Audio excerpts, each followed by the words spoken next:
मुकुन्दमूर्ध्ना प्रणिपत्य याचे भवन्तमेकान्तमियन्तमर्धम् अविस्मृतिः त्वच्चरणारविन्दे भवे भवे मेस्तु भवत्प्रसादात्। आज के इस गीता प्रवचन श्रृंखला में आप सभी का स्वागत है और आज हम सभी अपनी प्रवचन का प्रारंभ तीसरे अध्याय के 29वें मंत्र से करेंगे। आप सभी का बहुत बहुत स्वागत। I welcome you all in the new session of Gita ji. Here we are to listen, to learn from the 29th mantra of chapter 3rd. इससे पहले कि हम आज के प्रवचन श्रृंखला में प्रवेश करें, मैं आप सभी को एक दुखद समाचार सुनाना चाहता हूं। वृंदावन में श्री रामानुज संप्रदाय के अनमोल रत्न स्वरूप श्री देव नारायणाचार्य स्वामी जी, जो जगतगुरु पीठाधीश्वर थे, वे आज परमपद हो गए हैं और इससे संपूर्ण वैष्णव समाज बड़ा ही दुखी है, बड़ा भावुक है। श्री स्वामी जी ने जीवन पर्यंत रामानुज संप्रदाय, श्रीमद् भागवत के प्रचार प्रसार में जीवन के प्रत्येक क्षण को दिया और बहुत से भटके हुए जीवों को भगवान की शरणागति प्रदान करने में अपने अनमोल वचनों से उन्हें कृतार्थ किया। Before we enter into today's discussion, I would like to share a very sad news with you. Jagat Guru Ramanujacharya पीठाधीश्वर श्री देव Narayanacharya Swami ji was residing in Vrindavan, and he is one of the sparkling gem of Vaishnava Sampradaya. He passed away early morning, and I was there to see his last vision, and in this way he passed away. In his whole life he had paid a lot of service to enrich the all common persons, common pupils, common followers with his divine knowledge, so that they could attain the eternal bliss, the Sharanagati. And with Shraddhanjali in his feet, in his actions of his life, we will enter into today's Gita lesson. Prakritir guna sammudha sajjante gunakarmasu tan kritsna vido mandan kritsna vinna vichalayet. प्रकृति के गुणों से मोहित पुरुष गुण कर्मों में आसक्त हो जाता है, अर्थात गुण से उत्पन्न जो कर्म है उसमें वह आसक्त हो जाता है। उन अल्पज्ञ मंदबुद्धि जो मनुष्य हैं, उनको पूर्ण जानने वाला पुरुष चलायमान न करे, उनको भ्रमित न करे, ऐसी अवस्था बताते हैं। The persons who had been put in effect by the nature, by the Triguna nature, those persons are totally attached with the actions of their life in relation with the gunas, in the relation with the Trigunas. For such persons to not to be betrayed, to not to be defocused from the actions, the Jnani Purush, the wise persons, the sadhakas, should never try to perform such actions which can create confusion to such common persons. अकृत्स्नविदः तु आत्मदर्शनाय प्रवृत्ताः प्रकृति संसृष्टतया प्रकृतेः गुणैः यथा वस्थितात्मनि सम्मूढ़ाः गुणकर्मसु क्रियासु एव सज्जन्ते न तद विविक्तात्म स्वरूपे अतः ते ज्ञान योगाय न प्रभवन्ति इति कर्मयोगे एव तेषाम अधिकारः। अपने आत्मा के साक्षात्कार करने की चेष्टा में लगे हुए जो अल्पज्ञ मनुष्य है, जो कि प्रकृति के साथ युक्त होने के कारण आत्मा के यथार्थ स्वरूप के विषय में, प्रकृति के गुणों में, सतो गुण, रजो गुण, तमो गुणों से सम्मोहित हो रहे हैं और गुण और कर्मों में, क्रियाओं में ही सदैव आसक्त रहते हैं। यह अच्छा है, यह बुरा है, या रजोगुण है, तमोगुण है, अलग अलग उसके वैभव है, उन्हीं में वह लगा रहता है। उन गुण कर्मों के संसर्ग से रहित आत्म स्वरूप में नहीं लगते, इसलिए ये ज्ञान योग के साधन में सामर्थ्य नहीं रखते। See, here it is said that the persons, the common persons, the unwise persons who are having a motto or who think, who aim to attain Atma Sakshatkar, attain the eternal bliss moment, eternal blissful moment, but they are, you can say, they are in effect of the trigunas of Prakriti.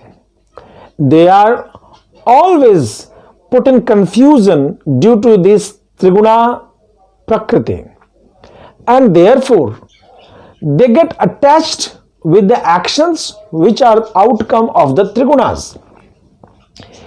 For those persons, it is the scene that they are really, or in reality, they are never trying to perform such action or accept such lifestyle which could attain, which could provide the real form of Atma, and therefore they aren't able to perform Jnana Yoga, and thus they have the eligibility or the potentiality they possess to perform Karma Yoga.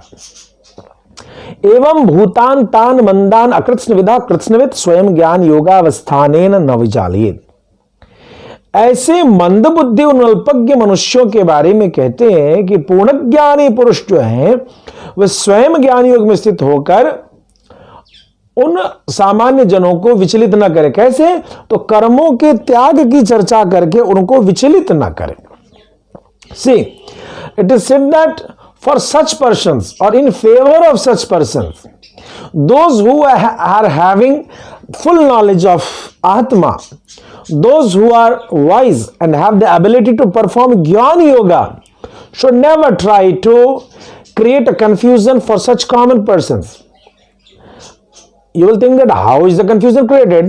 The confusion is created that if they practice, if the Jnani, if the sadhakas, the wise persons start performing in a situation of inaction, performing not any action as per the Shastras, then that will create confusion for those followers who are eligible only for Karma Yoga. Tekalmandaha श्रेष्ठ जनाचारानुवर्तिना कर्मयोगात उत्थितम annum दृष्ट्वा कर्मयोगात प्रचलित मनसो भवेयुः। क्योंकि ये मंदबुद्धि पुरुष जो है श्रेष्ठ पुरुषों के आचरण का अनुकरण करते हैं, वे सब ज्ञानी पुरुष को कर्मयोग से विरत देखेंगे तो उनका मन भी कर्मयोग से नष्ट हो जाएगा, कर्म करने से दूर हो जाएगा। वे समझेंगे अरे ये बड़े ज्ञानी हैं मगर ये तो कर्म नहीं करते, तो फिर हम क्यों करें, और इस तरीके से वे कर्म मार्ग का भी, कर्मयोग का भी त्याग कर बैठेंगे। It is said that the common persons, the unwise persons, what they do, they used to have a very keen observation for the jnanis, for the wise persons, for the sadhakas, for the munis. And if they would observe that such wise persons are lacking the responsibility to perform different karmas, different actions, then what will happen? Then they will also implement the same style of action in their life, and thus they will keep away from the actions which only they can perform in their life to attain the supreme bliss. अतः श्रेष्ठ स्वयं अपि कर्मयोगे तिष्ठन् आत्मयाथात्म ज्ञानेन आत्मना अकर्तृत्वम् अनुसंदधान कर्मयोग एव आत्मावलोकने निरपेक्ष साधनम इति दर्शयित्वा तान अकृत्स्नविदो मंदान जोशेत इत्यर्थः। इसलिए श्रेष्ठ पुरुष को यह उचित है कि स्वयं भी कर्मयोग में स्थित रहता हुआ और आत्मा के यथार्थ स्वरूप ज्ञान के द्वारा वह आत्मा के अकर्तापन को समझता हुआ अकर्तृत्व को कि आत्मा कुछ नहीं करता है ऐसा मान करके यह दिखाता हुआ कि कर्मयोग ही आत्म साक्षात्कार का निरपेक्ष साधन है, निर्द्वंद्व साधन है, उन मंदबुद्धि अल्पज्ञ मनुष्यों को कर्मों में लगावे, यह अभिप्राय है। What is the main motto of this mantra? The 29th mantra from chapter 3 is that it is said that the wise person should have a style of performing actions as per the Shastras with a meaning, that with acceptance of the situation, that Atma is not having a doership. Atma is not the real doer of the actions. And thus, they should try to prove that Karma Yoga is the perfect way, you can say, Nirapeksh, yani without any confusion, without any biased situation, in the unbiased medium. Yes, perfectly it should be said that Karma Yoga is the unbiased system to attain Atma Sakshatkar. There shall not be any confusion regarding this point. And thus, they should try to motivate the common persons, the unwise persons, to perform actions as per the Shastras. ज्ञान योगादि कारण अपि ज्ञान योगात् अस्य एव कर्मयोग से ज्यायस्त्वं पूर्वम एव उक्तम। यह पहले कहा जा चुका है कि ज्ञान योग के अधिकारी के लिए भी ज्ञान योग की अपेक्षा यह कर्मयोग ही श्रेष्ठ है। It had been discussed earlier that for the wise persons also, the gyan yoga practitioners also, karma yoga is a much better requirement than that of the ज्ञान योगा। अतो व्यपदेश्यो लोक संग्रहाय कर्म एव कुर्यात्, इसलिए आदर्श पुरुष को लोक संग्रह के लिए कर्म ही करना चाहिए। And therefore to seven the total world, the other human beings present on this world, the wise person should perform karma yoga. प्रकृति विविक्तात्म स्वभाव निरूपणेन गुणेषु कर्तृत्वम आरोप्य कर्मानुष्ठान प्रकार उक्ता। प्रकृति संसर्ग रहित आत्मा के स्वभाव का निरूपण करते हुए गुणों में कर्तापन का आरोप करके कर्म करने की रीति बतलाई गई है। इट इज सेड दैट प्रकृति संसर्ग, प्रकृति विदात्म स्वभाव निरूपण, that the atma is unattached, is totally detached from the different trigunas of prakriti of nature. And in this way the trigunas are the main actions mainly responsible for creating the different actions in this world. गुणेषु कर्तृत्व अनुसंधानम च इदम एव आत्मनो न स्वरूप प्रयुक्तम इदम कर्तृत्वम अपितु गुण संबंध कृतम इति प्राप्त विवेकेन गुणकृतम इति अनुसंधानम। कहते हैं कि यहां जो अन्वय व्यतिरेक के द्वारा विवेचन पूर्वक यह समझाना है कि यह कर्तापन आत्मा में स्वाभाविक नहीं है, किंतु गुणों के संबंध से आरोपित होने के कारण, अतः सब कर्म गुणों के द्वारा ही किए गए हैं, यही गुणों में कर्तापन का अनुसंधान करना है। It is said that in the style of, you can say in a very clear message, it is said that we should accept that in reality the Atma is not having the doership, it is not the doer of any action, but all the different karmas, different actions in this world is coming as a result of the different trigunas, And thus these three gunas are the main root cause of the different actions prevailing in this world. इदानीम आत्मनाम परमपुरुष शरीरतया तन्याम्यत्व स्वरूप निरूपणेन भगवती पुरुषोत्तमे सर्वात्म भूते गुणकृतम च कर्तृत्वम आरोप्य कर्म कर्तव्यता उच्यते। अब सब जीव परम पुरुष के शरीर होने के कारण उनके शासन में रहना ही जीवों का स्वरूप है, ऐसा निरूपण करके गुण कर्तृक कर्तापन को भी सबके आत्मस्वरूप पुरुषोत्तम भगवान में आरोप करके कर्म करने की विधि बतलाते हैं। It is said that all the different entities of this world, all the different beings of this world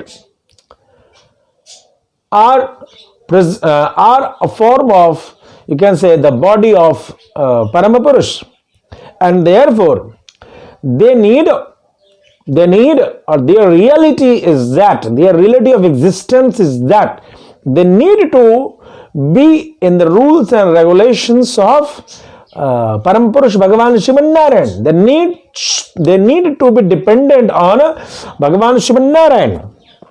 And in this way, here it will be said that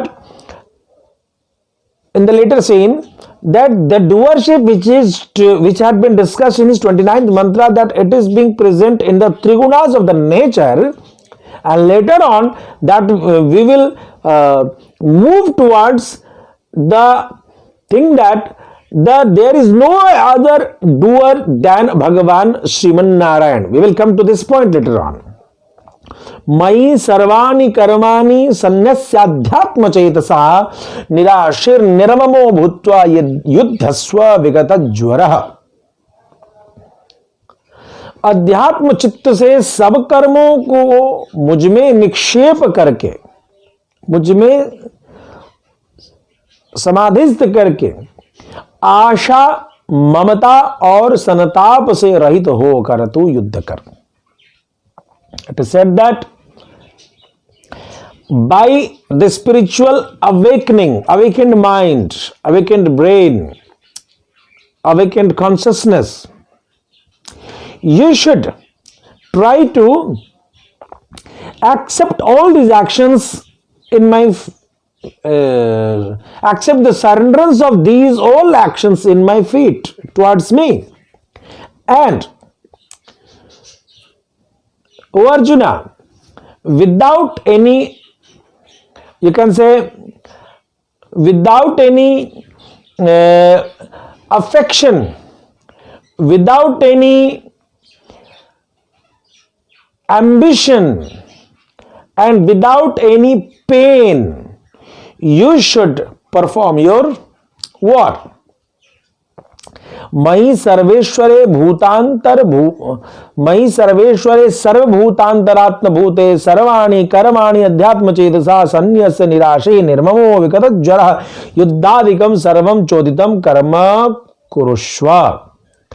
समस्त प्राणियों के अंतरात्मा स्वरूप मुझ सर्वेश्वर में अध्यात्म चित्त से, चित्त को अध्यात्म में स्थित करके, ऐसे चित्त से सभी कर्मों का समर्पण करके आशा और ममता से रहित होकर विगत ज्वर मतलब ईर्ष्या द्वेष आदि इन सब से रहित हो करके युद्धादि समस्त विहित कर्मों को करो। It is said that accepting me as the main atma of all the beings, all the living beings, and surrendering all the actions before me with a spiritual awakened mind, try to perform the action for you, action present for you in the form of war, without any affection or without any ambition that it may provide this thing. आत्मनि यत् चेता तद अध्यात्म चेता आत्मस्वरूप विषयेन श्रुति सिद्धेन ज्ञानेन इत्यर्थ। यह आत्म विषयक चेतना को ही अध्यात्म चित्त के नाम से कहा गया है। अभिप्राय यह है कि सैकड़ों श्रुतियों से सिद्ध जो आत्मस्वरूप विषयक ज्ञान के द्वारा सब कर्मों को मुझ में समर्पण करके कर्म को करो।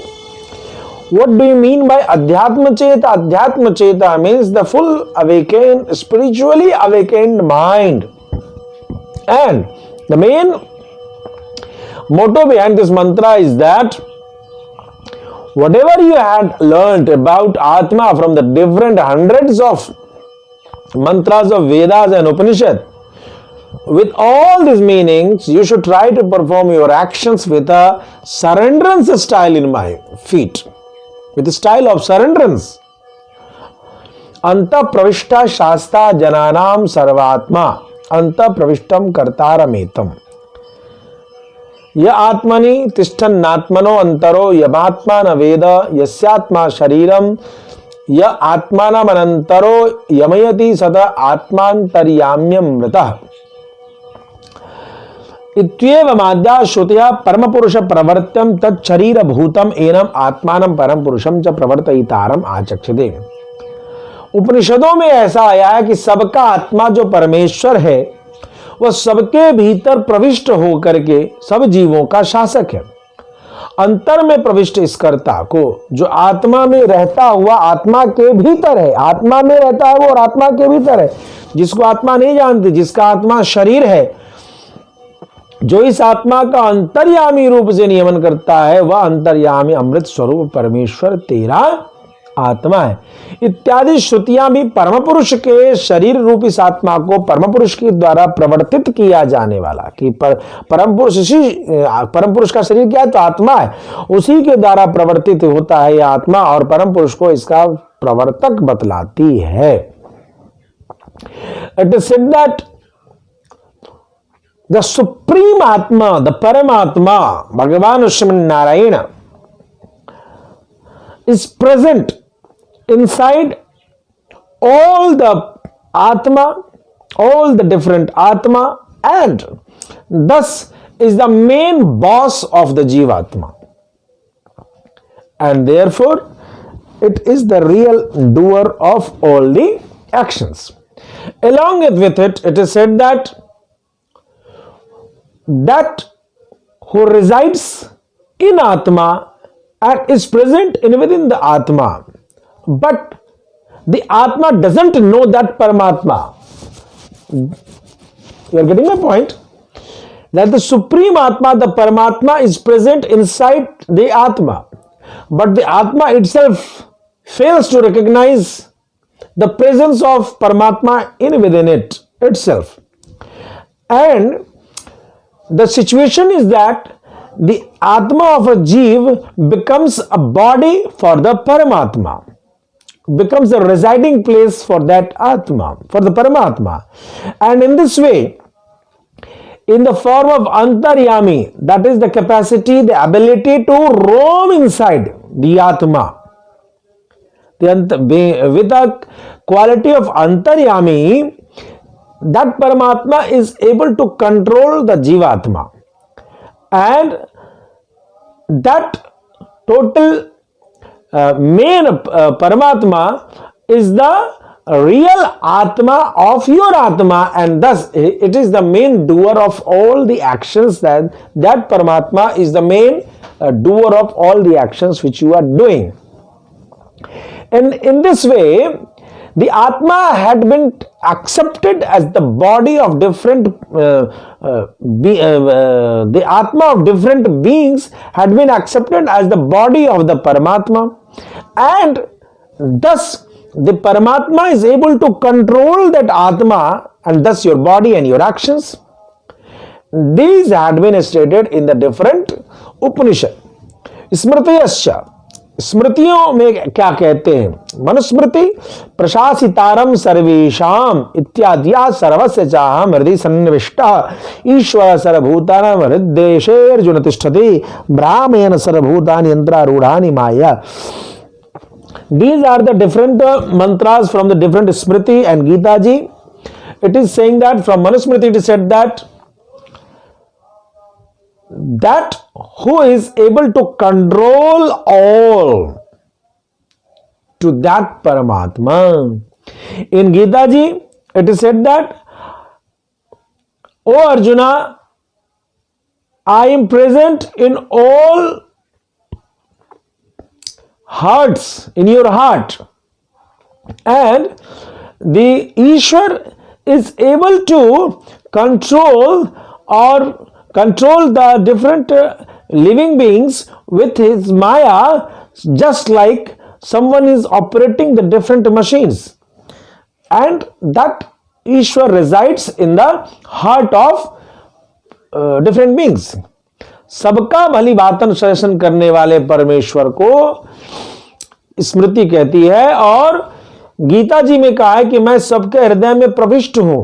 अर्जुन, ईश्वर यंत्रारूढ़ सभी प्राणियों को अपनी माया से भ्रमाते हुए, जैसे कोई यंत्र पर चढ़ करके यंत्र को चलाता है, ठीक इसी प्रकार से प्राणियों के भीतर प्रवेश करके अपनी माया से भ्रमा करके उससे वो सारे कृत्य कराता है। वह परमात्मा कहीं और नहीं, सबके हृदय में उपस्थित है।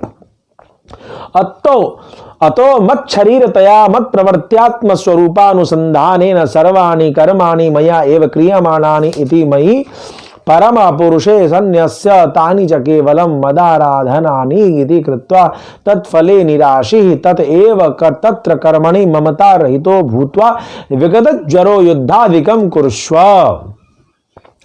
इसलिए आत्मा मेरा शरीर होने के कारण वह मेरे ही शासन में मेरी ही शक्ति से बरतने वाला है। मेरे शासन से, मेरी शक्ति से वो अपने कार्य को करता है।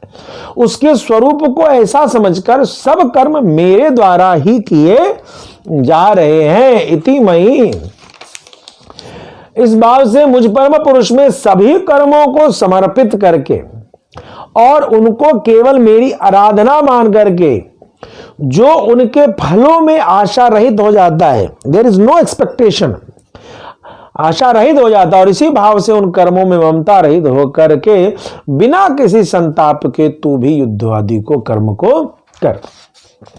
भगवान Shri Krishna is saying that, O Arjuna, that atma accept it that the Atma is my body, I reside in that, and with my control that Atma is able to perform the different actions.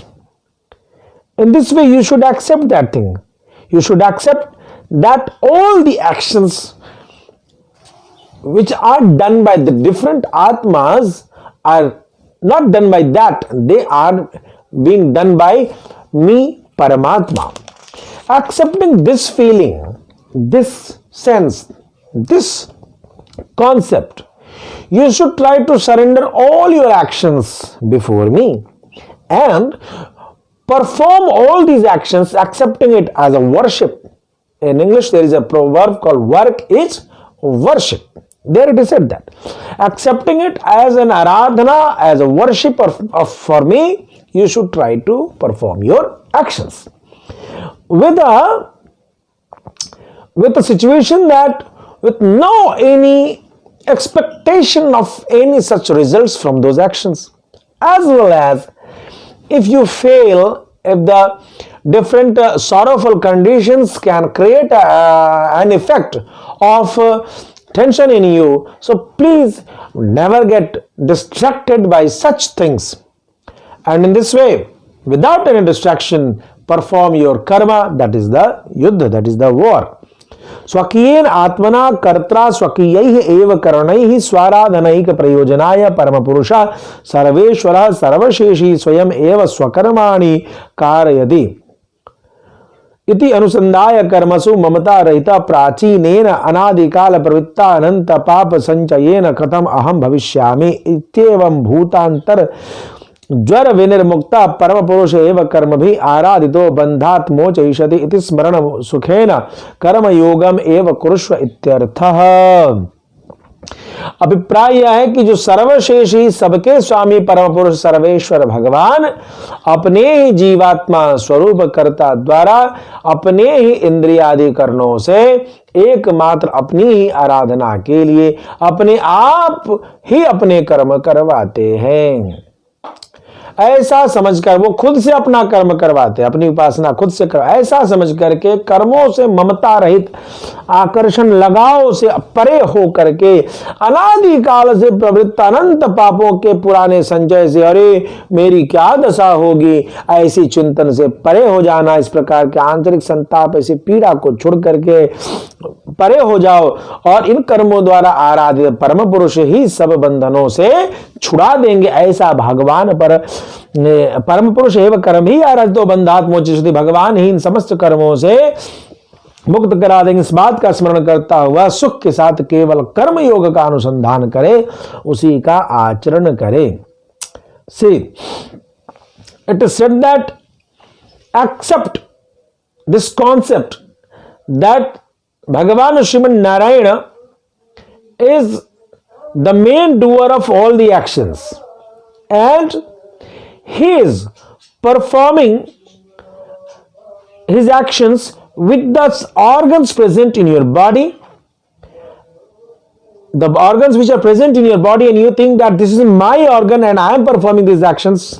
Clear the concept. No, you are not doing your actions by your organs.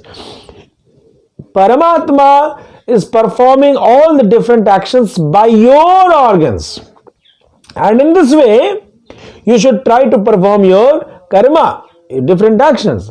Accepting this motto, you accept that this aradhana, this upasana with these actions performed by your organs is not done by you, but that all such actions are being done by the Paramatma itself, himself.